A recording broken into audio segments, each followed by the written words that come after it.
Bonjour à tous, j'espère que vous vous portez bien aujourd'hui. J'ai ressorti de ma bibliothèque un roman que j'ai lu il y a très longtemps. Oui, je l'ai lu en 2009. Il s'agit d'un roman dont le titre est Le Parlement conjugal, un roman écrit par Paulina Chiziane, dont on dit en quatrième de couverture de son livre qu'elle est née en 1955 dans le sud du Mozambique. Elle a étudié la linguistique à Maputo. Au moment où ce livre paraît en français, elle est l'auteure de 3 romans et d'un recueil de nouvelles. Donc, Le Parlement conjugal est paru chez Actes Sud en mai 2006. Pourquoi ai-je ressorti ce livre? Bon, pour planter le décor. Depuis quelque temps, en fait, autour de moi, les gens sont fascinés en fait. Ils regardent une série sénégalaise qui les fascine et dont le titre est Maîtresse d'un homme marié. Oui, c'est ça. Ce n'est pas le genre de programme que je regarde à la télé en général. Je suis plutôt genre à regarder beaucoup de documentaires, des reportages et des séries policières. Donc voilà. Donc, Maîtresse d'un homme marié. Je me suis assise un jour en fait pour regarder un épisode de cette série pour essayer de comprendre ce qui pouvait fasciner les gens, en fait, les intéresser autant. Et je me suis demandé en fait pourquoi une femme mariée voudrait se battre en fait pour sauver son couple, sachant que son époux a le droit d'avoir 4 épouses en fait, d'avoir 4 épouses. Donc, sachant que la deuxième épouse arrive souvent et la première se retrouve en fait sur le fait accompli. Parce qu'il me semble en fait, si je me souviens bien par rapport à mes lectures, il me semble qu'on ne lui demande même pas son avis. Donc la deuxième épouse lui est souvent imposée. La société la lui impose parce qu'elle permet à l'homme d'avoir 4 épouses et parfois la famille aussi est là, surtout la belle-mère est là pour imposer une seconde épouse. Donc je me suis demandé pourquoi une femme mariée se mettrait à se battre envers et contre tous pour sauver son mariage. C'est vrai qu'il y a l'amour derrière tout ça, on a envie d'être respecté, ça je le comprends, mais je me suis demandé si ce n'était pas un combat vain. Mais bon, je suppose qu'il faut aller au bout de la série pour comprendre un peu la logique du film. Et bon, j'avoue que j'ai laissé tomber après un épisode parce que c'est vraiment pas ma tasse de thé. Mais bon, c'est bon, c'est toujours mieux que de voir des gens s'extasier devant des telenovelas qui n'ont pas en fait, qui ne reflètent pas vraiment la vie de nos sociétés africaines. Voilà. Donc aujourd'hui, je ressors ce roman qui parle de polygamie. Je me rappelle en l'ayant lu lorsque je l'ai reçu en cadeau de la part de ma sœur, je me rappelle qu'il y avait quelques passages qui m'avaient troublée au point que j'en ai parlé à ma mère. Un passage qui m'avait troublée, c'était lorsque les femmes arrivent à se trouver des atomes crochus, deviennent solidaires en quelque sorte. Et j'avais parlé de cela avec ma mère. Il m'arrive de discuter avec elle sur certains sujets quand j'ai envie de savoir en fait comment les choses se passaient à l'époque de ma grand-mère, mon arrière-grand-mère, ce genre de choses, parce qu'à cette époque-là, la polygamie était quelque chose de fréquent, de normal. Contrairement à aujourd'hui, on a beaucoup de mal pour ce genre de choses. Moi, personnellement, je ne me serais pas vue, en fait, dans un foyer polygame.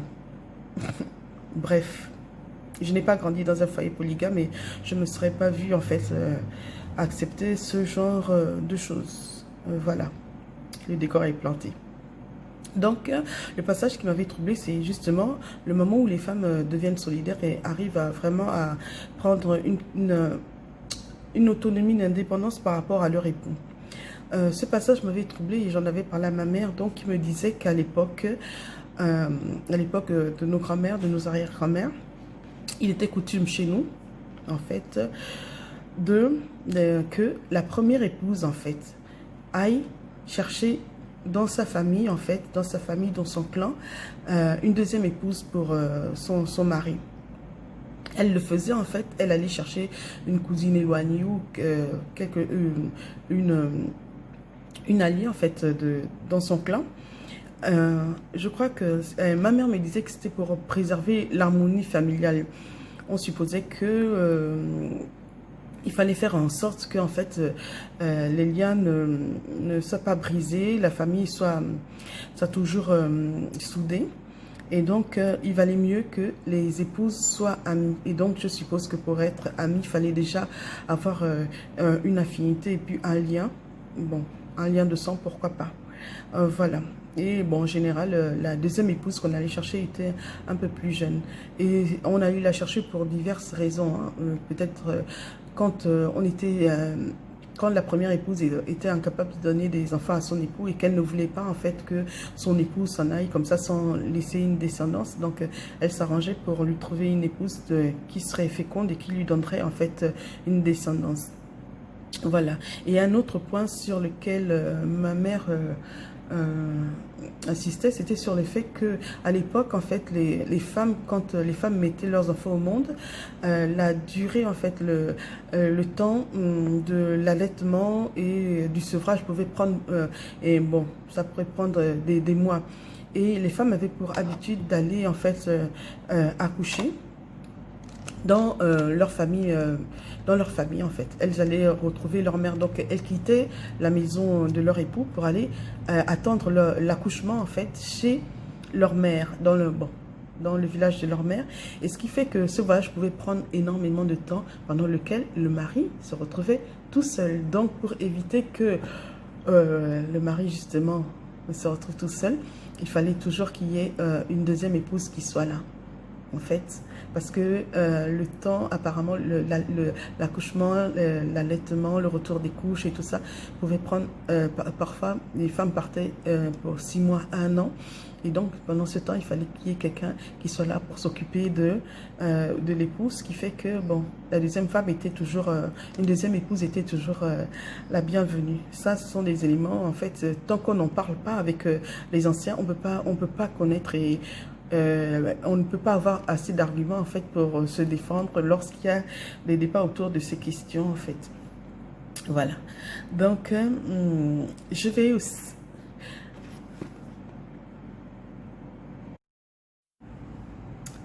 Une des choses aussi qui m'avait interpellée la première fois que j'ai lu ce roman, donc le Parlement conjugal, c'est l'importance des rites initiatiques dans la vie de femme.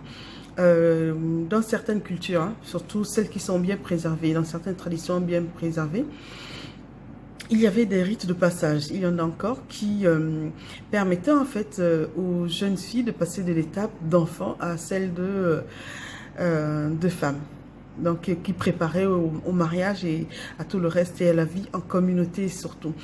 Ces rites sont encore très prégnants dans la culture dans laquelle j'ai grandi au Gabon, très prégnant. Et pendant ces rites initiatiques, en fait, il y a des conseils, il y a des enseignements qui sont donnés aux jeunes femmes pour qu'elles apprennent en fait à vivre dans le couple, à mener leur vie de femme, d'épouse, de mère. Voilà. Donc, même si aujourd'hui certains rites sont décriés et puis que le christianisme a beaucoup fait pour, comment dire, pour diaboliser certains rites. Bon, il y en a qui les pratiquent, il y en a qui les pratiquent encore et puis qui essaient de les faire vivre et les transmettre en fait ce savoir-là qui apparemment est très important et structurant pour les femmes. Donc, je vais vous lire justement un passage qui a rapport à ces rites initiatiques et à leur importance dans la vie de la femme. Tu es passé par les rites d'initiation, me demande la conseillère. Non, lui dis-je. Mon père est un chrétien intransigeant et du reste, la pression coloniale s'est fait plus fortement sentir dans le sud que dans le nord. Cela veut dire que, jusqu'à présent, personne ne t'a jamais parlé de rien? J'ai fréquenté d'autres écoles, lui ai-je expliqué. Je veux parler des écoles de l'amour et de la vie. Je n'en ai jamais fréquenté aucune. Tu n'es donc qu'une enfant. Tu n'es pas encore une femme. Qu'est-ce qu'on peut bien vous apprendre dans ces rites qui vous fait sentir plus femme que les autres? bien des choses sur l'amour, la séduction, la maternité, la société. On nous enseigne des principes fondamentaux de la vie à deux. Comment veux-tu être heureuse dans ton foyer si tu n'as pas reçu les leçons de base sur l'amour et le sexe? Pendant l'initiation, tu apprends à connaître les trésors que tu as en toi. La fleur pourpre qui se divise en pétales interminables pour produire tous les courants bénéfiques de l'univers. Dans les rites d'initiation, on t'enseigne à vivre et à sourire. Tu apprends à connaître l'anatomie et tous les astres qui gravitent en toi. Tu apprends le rythme des cœurs qui palpitent en toi. On n'a qu'un seul cœur. La femme en possède deux, un supérieur et l'autre inférieur. Parfois, il arrive qu'elle en ait trois quand elle porte un enfant dans son ventre. Ils sont si importants que ça, ces rites. Sans eux, tu es plus légère que le vent. Tu es comme celui qui part pour un long voyage sans avoir tout d'abord voyagé en lui-même. Tu ne peux pas te marier, personne ne veut de toi. Tu ne peux participer à aucune funéraille et encore moins t'approcher d'un cadavre car tu n'es pas assez mûr. Tu ne peux pas non plus assister à un accouchement. Tu ne peux pas t'occuper des préparatifs d'un mariage car tu es impur, car tu n'es rien qu'une éternelle enfant. Cela me déconcerte un peu. Cette femme dit que je ne suis pas une femme. Que c'est-elle que je ne sais pas? Je dissimule ma révolte et je parle. Je raconte une partie de l'histoire de Tony, les trahisons, les concubines, les nuits froides, etc. Cette discussion me rend furieuse et je me mets à parler de tout ce qui me fait mal pour qu'elle comprenne. Je dis que j'ai toujours rempli mon rôle de femme, laver les sous-vêtements, repriser les chaussettes, coudre les boutons de chemise. Quand il sort de la maison, tout beau, une femme se présente qu'il enlève tout entier et ne me laisse que ses sous-vêtements à laver. Pourquoi ne prend-elle pas tout en même temps? Ne rends pas les autres femmes coupables de ton infortune. Comme toi, elles ont été conquises et ont répondu aux appels du corps. Les désirs d'un homme sont comme les désirs de Dieu. On ne doit pas s'y soustraire. Je regarde cette femme bien en face. C'est une folle, un charlatan authentique. C'est un hameçon qui pêche l'argent de personnes aussi désespérées que moi. Je ne comprends pas. La solution est de faire en sorte qu'il ne pense qu'à toi et pas aux autres femmes. Et comment? Vous voulez que je lui ôte la vue? Pourquoi pas? La vie est faite de partage. On partage une couverture un jour de froid. On partage le sang avec un moribond à l'heure du danger. Pourquoi ne pourrait-on pas partager un mari? On prête de l'argent à manger et des sous-vêtements. Il arrive qu'on donne sa vie pour sauver quelqu'un. Tu ne trouves pas qu'il est plus facile de prêter un mari ou une épouse? Les cultures sont comme des frontières invisibles édifiant la forteresse de ce monde. Dans certaines régions du nord du Mozambique, l'amour est fait de partage. On partage sa femme avec un ami, avec un noble visiteur, avec un frère de circonstance. L'épouse est une eau fraîche qu'on sert aux voyageurs, aux visiteurs. La relation amoureuse est comme une empreinte sur le sable que les vagues effacent, mais qui laisse des marques.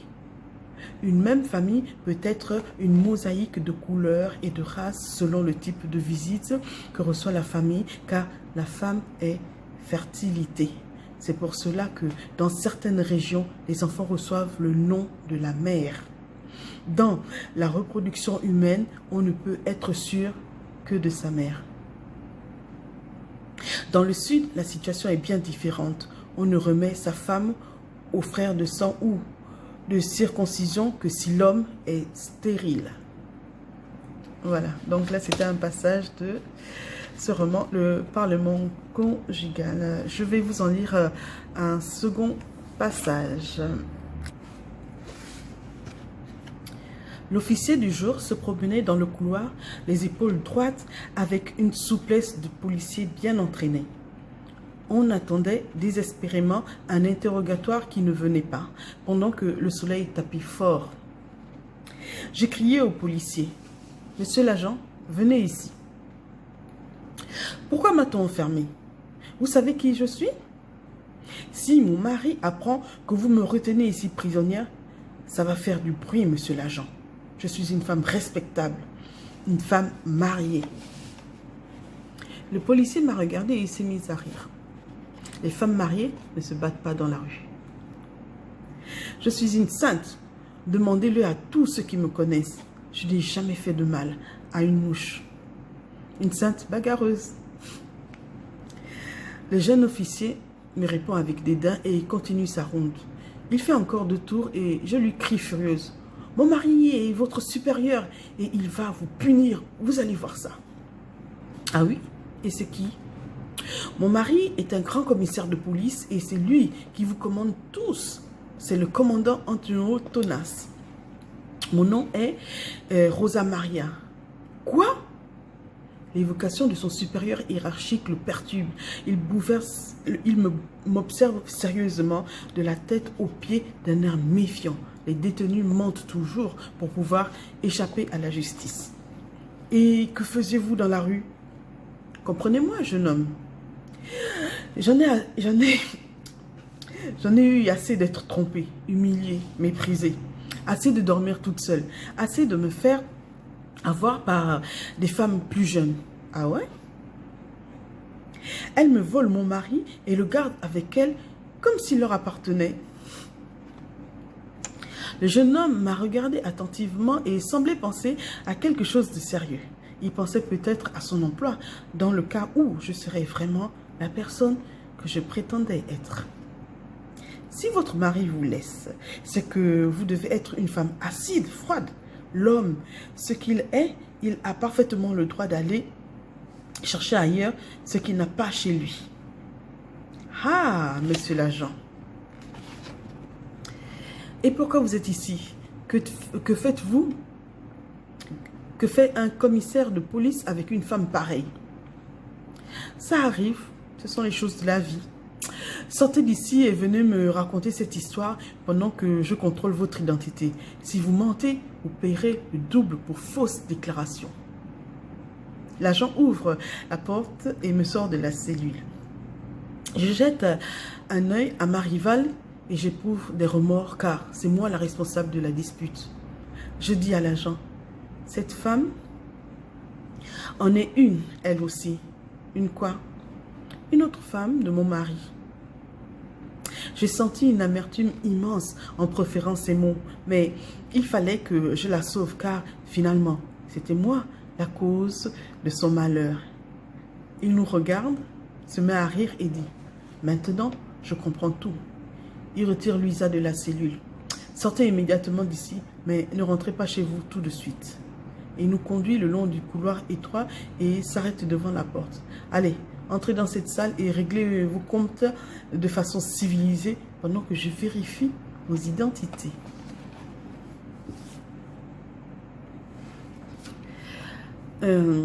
Lorsqu'on parle de polygamie, en fait, souvent dans la plupart des romans et des textes qui ont attrait à ce sujet, la place de la belle-mère, en fait, la mère de l'époux, est prépondérante, en fait. Elle est souvent instigatrice de pas mal de choses, et toujours à inciter son fils à prendre une autre épouse pour régler certaines situations. Parfois, à bon escient, si par exemple la première épouse n'arrive pas à faire d'enfant, mais très souvent, bon, c'est parce qu'elle veut peut-être avoir pour allier en fait l'épouse de son fils. Si jamais la première épouse elle ne l'accepte pas, elle ne l'aime pas ou elle ne l'a pas choisi. C'est ça aussi la vérité. Donc, et souvent, bien sûr, la belle-mère oublie qu'elle-même aussi est une femme et que peut-être, des fois, elle devrait prendre quelques distances et réfléchir avant d'agir et de faire, en fait, du mal à une autre femme. Voilà. Donc, je vais juste lire un petit extrait juste pour voir le rôle de la belle-mère en fait dans toute cette histoire. C'est le chapitre 17. Ma belle-mère est allée d'une maison à l'autre à tire d'aile. Elle rend visite aux nouvelles belles-filles, aux petits-fils, aux petits-enfants et distribue friandises et chocolat. Elle les séduit. Elle rend visite aux frères et aux sœurs, aux enfants, aux familles. Elle cherche alliés et consensus. Elle va de bouche en bouche. Elle cherche des votes de confiance. Elle fait campagne en faveur de la famille élargie. Les belles filles doivent faire le lobolo. Ce n'est pas en mon nom que je parle, disait-elle. Elle parle au nom des enfants qui grandissent en marche sans connaître leur origine. Elle parle au nom de ces femmes péchées au milieu du désert de la vie, qui produisent des âmes et agrandissent la famille, mais qui vivent en marche de l'ombre dans laquelle elles ont droit. On les appelle des mères célibataires. On les confond avec les divorcées et les femmes adultères car elles ne vivent pas à l'ombre de leur homme. Elles crient non à la monogamie, ce système inhumain qui marginalise une partie des femmes et en prive d'autres, qui donne toi amour et bien à certains enfants et en rejette d'autres qui pullulent dans les rues. Elle crie non à cette nouvelle coutume d'avoir une épouse officielle et plusieurs concubines dont on cache les enfants. Mes petits-enfants, marginalisés par la loi, réclament leur reconnaissance. Le sang de la grande famille doit être réuni sous l'ombre du grand arbre des ancêtres. Mon fils est beau, disait-elle. Les femmes ne résistent pas à son charme. Mon fils a le sang fort. Il fait un enfant à chaque attouchement. Mon fils est un rhizome. C'est un bambou. Il se répand à travers la campagne. Il se propage, se multiplie. Mon fils a un destin de roi, de patriarche. Son père a fait peu d'enfants, 3 seulement, mais Dieu nous a donné Tony pour venger la fertilité de notre famille et répandre notre illustre nom aux 4 coins du monde. Elle va voir mon frère. Son frère prêtre et la fonte. À cause de vos doctrines, nos familles africaines ne sont plus que des montagnes isolées qui flottent au milieu des nuages. Toi, prêtre, tu es le fils de la polygamie, l'enfant de la 3e femme. Comment peux-tu condamner la polygamie qui t'a mise au monde? Écarte de mon fils tes mauvaises influences. Laisse-le en paix avec ses épouses et ses enfants. Nous autres Africains, nous sommes heureux ainsi. Toutes ces femmes doivent faire le lobolo. Le lobolo. Je cherche ce que ça veut dire en fin de livre. Le lobolo, donc en fait, le lobolo, la dot. Donc la belle-mère estime que toutes les femmes doivent être mariées, comme on dit chez moi, à la coutume. Donc ça veut dire qu'on doit payer la dot pour chacune des femmes et puis qu'elles doivent jouer leur rôle dans la vie en fait de la famille plutôt que d'être marginalisées. Voilà.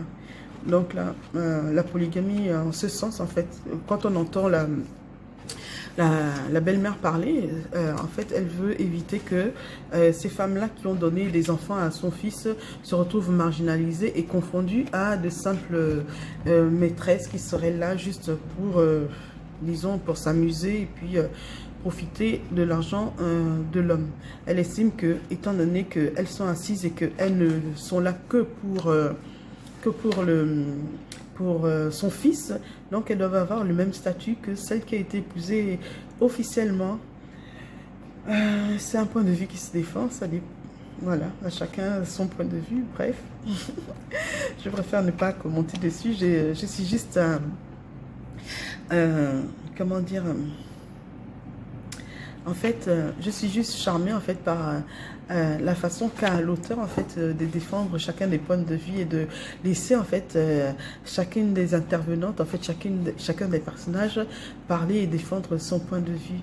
Et c'est un point de vue en fait, des points de vue qui se retrouvent en fait partout dans toutes les sociétés africaines, je suppose, parce que avec mes amis on a souvent ces débats en fait sur la tradition, la modernité et puis sur la monogamie, la polygamie, et puis et on essaie parfois de comprendre en fait ce ce qui serait mieux, le meilleur équilibre en fait pour la vie de couple. Pourquoi j'en discute souvent avec des amis? Parce que il se trouve que j'ai une amie juriste qui me fait comprendre un jour que en fait le régime matrimonial de fait en fait au Gabon est la polygamie bien séparée. Donc un couple qui va se marier et qui n'a pas décidé en fait, qui n'a pas choisi en fait se marier de facto en fait sur le régime de la polygamie bien séparée. Ça c'est encore quelque chose en fait que un élément sur lequel parfois certaines femmes ne se renseignent pas avant le mariage. Quant à la polygamie, là, en fait, dans ce roman, on peut dire que les choses sont posées, sont claires et à la fin, les femmes arrivent à un consensus, en fait, à un consensus. Et cela, en fait, nous permet, en fait, de prolonger le débat en parlant en fait de ces nouvelles unions qui existent en fait dans les sociétés. Je prends toujours en référence la société gabonaise parce que on a les femmes ont parfois un statut qui leur est imposé par l'homme en fait. Soit tu es épouse, soit tu es marié légalement, soit tu es marié à la coutume. Ça veut dire que ton mari, ton conjoint l'homme avec qui tu vis est venu se présenter chez tes parents et a payé la dot. Vous avez, le mariage a été dit. Et soit tu te retrouves en fait la maîtresse d'un homme qui en fait, tu as un statut qui n'est pas défini parce que en fait tu te retrouves dans l'ombre. Et comme ça, il y a beaucoup de couples, de femmes qui se retrouvent dans cette situation où en fait elles ne sont que les maîtresses, en ce sens que elles n'ont pas de statut, elles ne savent pas, en fait elles ne décident pas de ce qu'elles sont dans la vie de l'homme. Il arrive dans leur vie, elles sont séduites, elles se mettent en couple avec lui, sans peut-être savoir, sans idée de peut-être de ce que sera l'avenir en fait. Elles ne sont pas protégées. Elles peuvent tout perdre à tout moment et c'est à prendre ou à laisser en fait. Tout est au profit de l'homme, c'est à prendre ou à laisser. Vous êtes à sa disposition, il vient quand il en a envie. Vous êtes à sa disposition. Il décide de tout en fait, de comment vous allez gérer votre vie et votre temps. Et puis en fait, parfois, il y a des femmes qui trouvent cela normal en fait, qui y trouvent leur compte.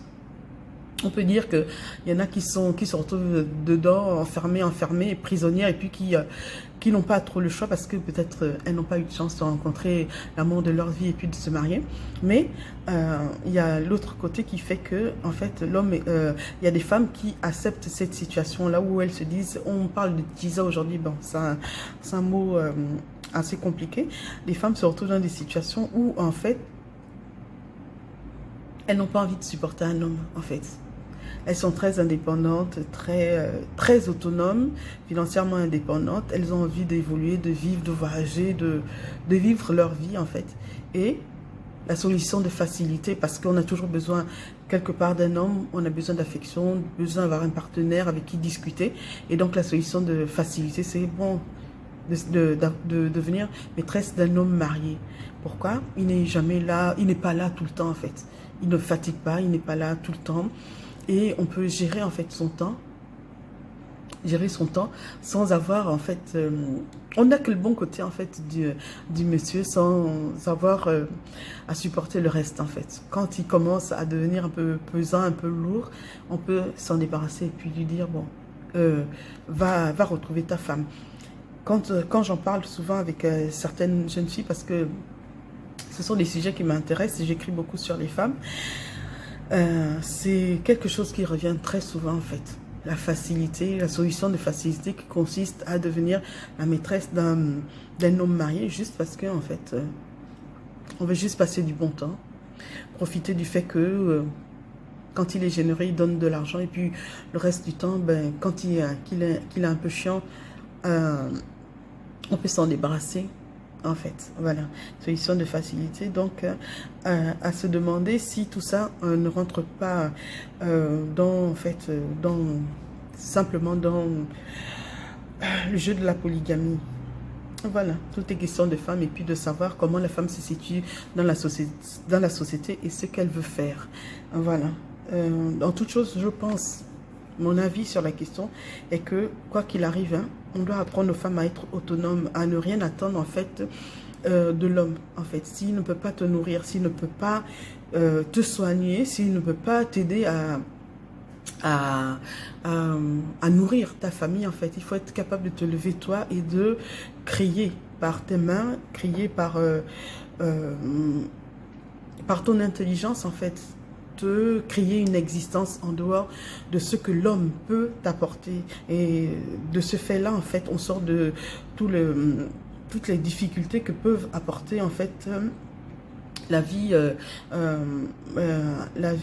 bon, les vicissitudes de la vie, en fait, on peut avoir des armes, on a des armes, en fait, pour se défendre et puis protéger ses enfants.